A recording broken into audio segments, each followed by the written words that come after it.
আকস্মিক নিহাররঞ্জন গুপ্ত। তো কথা হচ্ছিল আমাদের এক বন্ধু বিভূতিকে নিয়েই।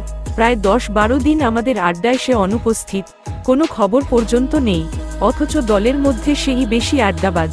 রোজকার মতো আমরা আমাদের ক্লাব ঘরে এসে সেদিন সন্ধ্যায়ও জমায়েত হয়েছি এবং কখন যে আকাশ ভেঙে মুষলধারায় বৃষ্টি নেমেছে টেরও পাইনি। খেয়াল হলো রাত 9:30 নাগাদ এবারে বাড়ি ফেরা দরকার, কিন্তু দরজা খুলতেই যে দৃশ্য চোখে পড়ল তাতে করে সঙ্গে সঙ্গে আমার দরজাটা তক্ষুনি বন্ধ করে দিতে হলো। ঝমঝম করে তখনও সমানে বৃষ্টি ঝরছে এবং বৃষ্টির ছাদের ঘন কুয়াশায় চারদিক একাকার। সমস্ত গলিটা জলে ডুবে গিয়েছে, ঘরের চৌকাঠ পর্যন্ত জল থই থই করছে। সঙ্গে কারো একটা ছাতা বা ওয়াটারপ্রুফ কিছুই নেই, অথচ বের হওয়ার সঙ্গে সঙ্গেই একেবারে স্নান করে যেতে হবে। ফিরে এসে সকলে আবার জাকিয়ে বসলাম। মহিন বললে, বেরুনোই যখন যাবে না তখন ভূতের গল্প শোনা যাক। সরোজ, বল একটা জমাটি ভূতের গল্প। আমাদের বন্ধু সরোজই সাহিত্যিক, শুধু যে সাহিত্যিকই নয়, চমৎকার গল্প বলবারও তার একটা ক্ষমতা আছে।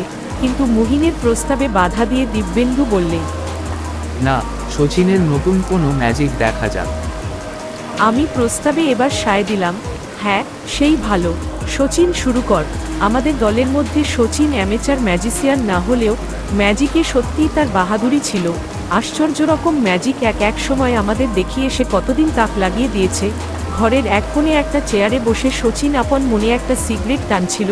আমার প্রস্তাবে সে বললে, ম্যাজিক যে দেখাবো তা জিনিসপত্র কোথায়? ঠাট্টা করে সরোজ বললে, জিনিসপত্র না হলে ম্যাজিক দেখাতে পারবি না, তবে কিসের ছাই তোর ম্যাজিক? ঠিক আছে, শুধু হাতেই দেখাবো। সকলে আমরা উৎসাহিত হয়ে উঠলাম। ঘরের আলোটা নিভিয়ে দে, শচীন বললে। আলোটা নিভিয়ে দিয়ে একটা ক্যান্ডেল জ্বালিয়ে টেবিলের উপর রাখো। শচীনের কথা মতো তাই করা হলো। একটা মাত্র ক্যান্ডেলের আলো ঘরের মধ্যে অদ্ভুত আলোছায়া সৃষ্টি করেছে। আলোর শিখার একটা ছায়া, সেই আধো আলো আধো আধারে দেওয়ালের গায়ে কাঁপছে। বাইরে সমানে পড়ছে বৃষ্টি। শচীন তার পূর্বের আসনেই বসা। আমরা চারজন ঘরের একদিকে গা ঘেঁষাঘেঁষি করে বসেছি। কি রে, শুরু কর তোর ম্যাজিক। সরোজ বললে। চুপ কর, কথা বলিস না।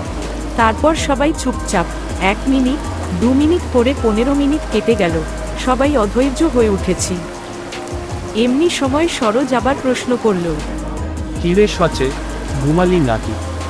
চুপ, দরজাটা খুলে দিই, কে এসেছে দেখ। শচীন বললে। সত্যি, জলের ছপ ছপ একটা শব্দ সকলেই আমরা শুনতে পেলাম। শব্দটা ক্রমে এগিয়ে এসে বন্ধ দরজার কাছেই থামল। তারপর দরজার গায়ে শব্দ উঠল, টুকটুক। কে? আবার শব্দ, টুকটুক।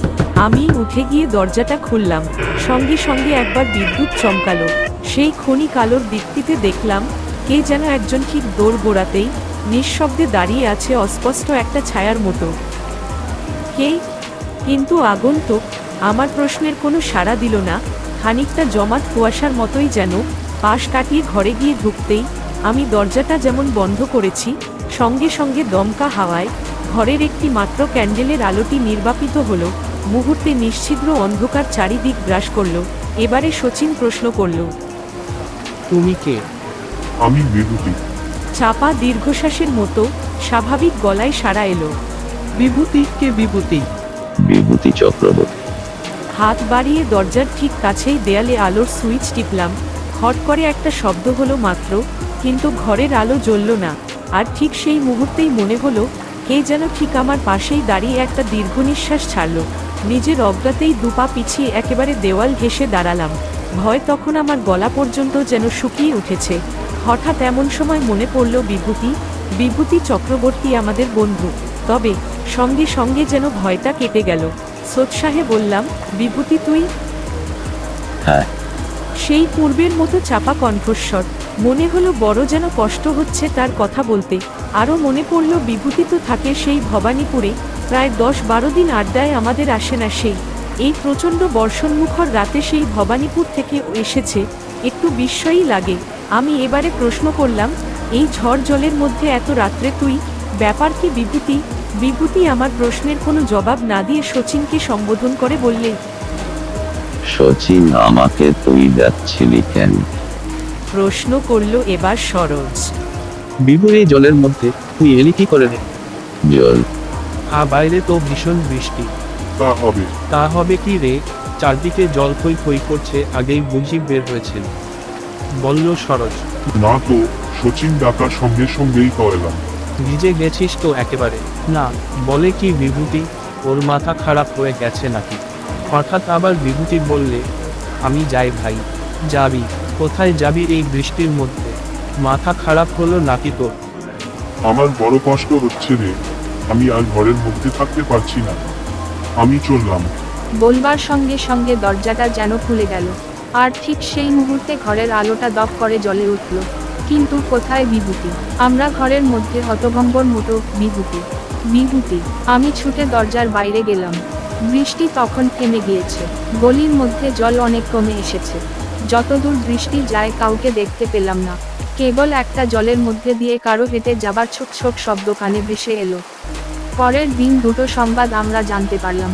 একটি সংবাদপত্রে প্রকাশিত হয়েছিল, গত রাত্রে প্রচণ্ড 3 ঘণ্টাব্যাপী বৃষ্টির মধ্যে শহরের শ্যামবাজার অঞ্চলের বিদ্যুৎ সরবরাহ মিনিট 20 জন্য বন্ধ হয়ে গিয়েছিল, রাত্রি 9:45 থেকে 10:05 পর্যন্ত। আর গত রাত্রে দিনকয়েক ভোগবার পর টাইফয়েডে আমাদের বন্ধু বিভূতি চক্রবর্তী রাত 9:30টায় মারা গিয়েছে। তারপর কতদিন কেটে গিয়েছে, কিন্তু সমস্ত ঘটনাটা আজও স্পষ্ট হয়ে আছে। তবে স্বীকার করতে পারিনি যেমন ব্যাপারটার মধ্যে শচীনের কোনো ব্যাপারটার মধ্যে কোনো কিছু ভৌতিক ব্যাপার আছে। তবে যা ঘটেছিল তা ম্যাজিকের কেরামতি আছে, তেমনি এও স্বীকার করে নিতে মন চায়নি যে বর্ণে বর্ণে সত্যি।